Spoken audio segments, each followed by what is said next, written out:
this video I'm gonna show you how to create this 3D illusion using Photoshop. So let's get started.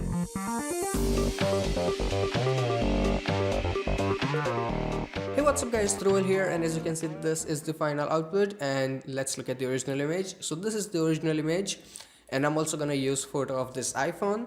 So if you want to use any of this, the download link is in video description. Feel free to use it.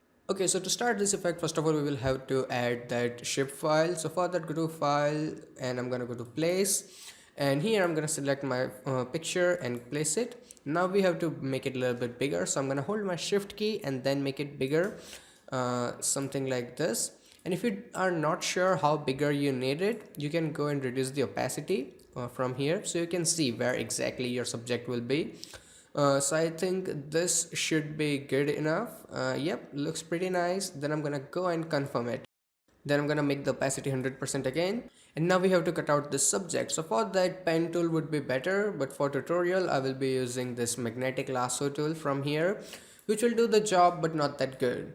So take your time and cut out peacefully.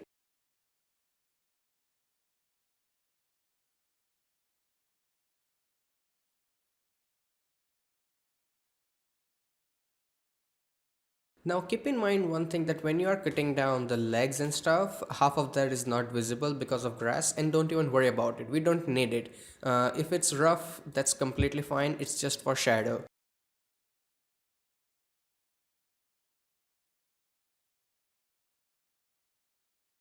So the selection is done, then go and click on this refine edge option, and here make sure that you have black background so you can see after before better. Now I'm gonna zoom in and make my brush a bit smaller. Let's go and make it tiny. Then I'm gonna go and paint on the edges. On the dog it's not that much of a difference, it will just make it slightly more softer, but on the sheep the fur will look much better once you do it completely.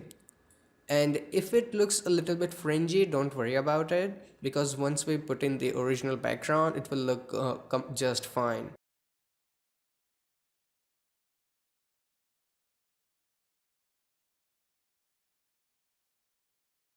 Now I want to show you a little trick. Do you see this green part? I don't want that. So what can I do is hold my Alt key or Option key if you're using Mac, and then just simply go and paint over here. So it will just remove it like that. And if you want something back, just paint it regularly and you're good to go. So I think this looks pretty decent, so go and hit OK. After that, go and click on your layer mask. So the layer mask is ready. Now you have to make a copy of it. So I'm gonna press Ctrl J. So I have a copy. Then you select this layer mask, activate, and you turn off the eye for this one.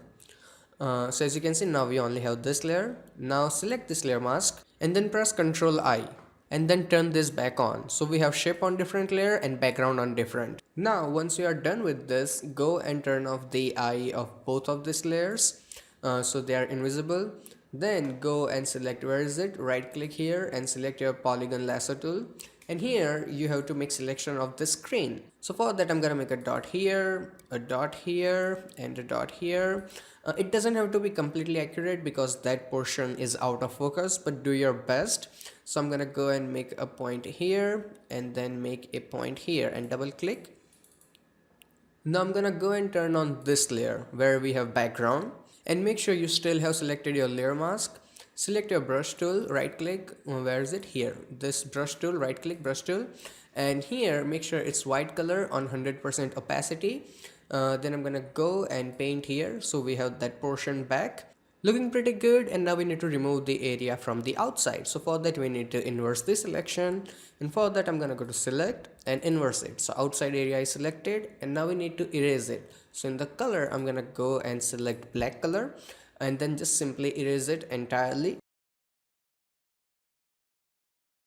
And once everything is done, simply go to select and deselect. Now if I turn this layer on, as you can see, the effect is already looking pretty good, but we need to fill up this area so that it completes the illusion. So for that, this time activate your image layer, not the mask but the image, this one here. Then right click here and make sure you have selected rasterized layer. Then go and select your polygon lasso tool here. and then make a selection of this area. It has to be a rough selection and cover this completely. Then press shift backspace, and here in the contents go and select content aware, hit OK, and you have your own grass. So go and make another selection here, shift backspace, fill it. Then this one, go and fill it. And you can also press Ctrl D to get rid of selection. Now if I zoom in, as you can see, the edges look way too sharp. So for that, you select your layer mask, you double click on it, and then you apply a little bit of feather, not too much. Let's try 5 pixel. That's too much. Let's try 4 or something. Yep, looks pretty good. Then go and close it. So all the boring cutting pasting part is finally done, and we can do some color correction and add some lighting so it looks even better. So for that, first of all, select your background layer, and then I'm gonna go and create a new blank layer on top of that, exactly on top of your background. Then go and select your paint bucket tool, right click, paint bucket, and in the color it has to be completely black, and fill it. Then go and change its blending mode to, where is it, soft light. But I don't want it here in bottom, so I'm gonna simply go and select my eraser tool, right click and make sure hardness is 0%. You can also use layer mask. So I'm just gonna simply erase it from here so it's not too much dark. So if I turn it on and off, as you can see, much better. Now let's go and create some lighting. So for that, select your top layer, then go and create a blank layer. Now again, select your paint bucket tool, right click, paint bucket, and fill in black color. Go to your, where is it, filter, render, and here select lens flare. In the lens flare, keep it in exact center and go and keep it 105 prime, and adjust the brightness. I think that's enough. Hit OK. Then change its blending mode to screen so it's visible properly, and then go and select your move tool and put it exactly here. Now let's change the color of it. So I'm gonna go to image, adjustment, and where is it, hue saturation, and then go and click on colorize. Then go and increase the saturation so color is visible nice, and then adjust it until it looks like a really nice early morning sun. So I think that's really good. Then go and hit OK. Now it's way too like sharp, so for that I'm gonna right click here and then go and, where is it, select convert to smart object. Now I'm gonna go to filter, blur, and then go to Gaussian blur and apply some blur until this sharp edges are gone. So let's go and apply. So that looks pretty good. Go and hit OK. And the reason I turned it into smart objects, so you have blur on another layer, so you can turn it on and off and remove it if you don't like it. Now let's go and create some shadows. So for that, go and select this layer and create a new blank layer. Keep it under your sun layer. Okay, so make sure you have selected your blank layer. Then hold down your control key and click on layer mask of this shape layer here. Then go and select your gradient tool, right click and select gradient. In the gradient, I'm using your average black and white, and the style is this first one. So once everything is done, go and do a stroke like this. Let's try it one more time. Looking pretty good. Now let's go and remove the selection. So I'm gonna go to select and deselect. Now let's go and change its blending mode to, where is it, multiply. So we have this really nice shadow here. Now I'm gonna go and reduce the opacity so it doesn't look way too harsh. So let's turn it on and off. Already looking really nice. Now let's create the cast shadow. So for that, I'm gonna go and create another blank layer, and let's rename this one before it gets too much confusing. Okay, so to create that exactly like last time, make sure you have activated this layer. Then you hold your control key and click on this layer mask. So you have selection. Now I'm gonna go and this time select my paint bucket tool and the color is black and fill it. Now let's go to selection and deselect.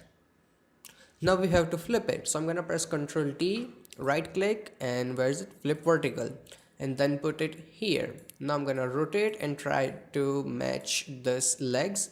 And if you think it's too far, you can hold your control key and drag this corner so you have a little bit more control over perspective. So I think this looks pretty okay. Then go and confirm it. Now I'm gonna go and change its opacity to somewhere around 20-30% so it blends in really nice. So I think 24% looks really good.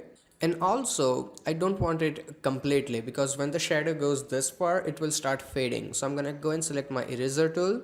You can also use layer mask. So I'm gonna right click, make it a bit smaller like this, and also make sure hardness is 0%.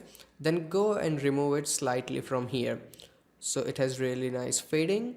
Looks pretty good, and we're gonna make it even better. So for that, go to your filter, blur, and then I'm gonna go to Gaussian blur. Don't apply too much.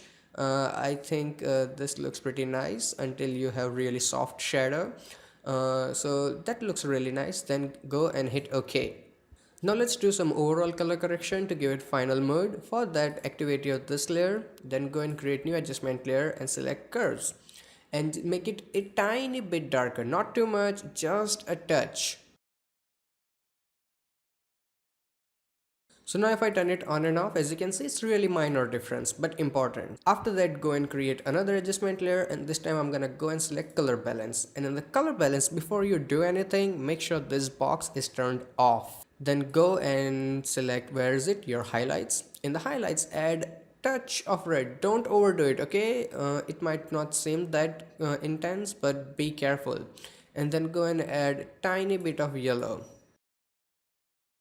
Then I'm gonna go to, where is it, my shadows, and there also a little bit of red and a little bit of yellow. That's too much. Let's go and try -2. Very good. Now let's turn it on and off, and as you can see, it has this really nice overall orange feeling. Now let's go and create another adjustment layer, and this time I'm gonna select selective colors, and here go and select your neutrals, and in the neutrals go somewhere around like 8 or 10. So let's try 8. Looks pretty good. Now go to your blacks, and in the blacks go and exact opposite of that. So I'm gonna go and select -8. So we have this really nice shadows, and go and close it. So if I turn this 3 off, as you can see, the difference color correction makes. And let's see it without lighting. So this is without lighting and this is with. So it gives it this really nice atmosphere. So that's it, and this is the final output. And before I end the video, I want to show you some files. So this is the file I was working on. So I found the image, I did the basic color correction. Then the first effect was this. I really liked it, and I really want to show you that you can use the exact same method and create completely different output. And the reason why I am showing you this is that if you want tutorial on this file, let me know in comment section below. I will happily do it. Actually, I was really confused, like whether I do tutorial on this file or I do tutorial on this file, but I liked it better, so I did on this one. But if you want tutorial for this, I'll do it. And there's also another failure I really wanted to show you. So that's this. I really wanted to do 3D building effect, but it just didn't work out that good. So let's go and let me show you the original file. So this is the original file. It took me so long to do masking, but it just didn't work out, and I had to try something new. So let's go to this file. So this is the final output, and I really hope that you guys learned something from this video. If you did, hit that like button, and if you have any kind of questions or suggestions, it can be a little confusing. So if you have any questions, feel free to ask me in comment section below. And if you want to check out more tutorials, you can click on any of these boxes, plus you can subscribe to my channel. So every time I upload a new video, you will get the update. So till then, goodbye, take care, and have some fun with Photoshop.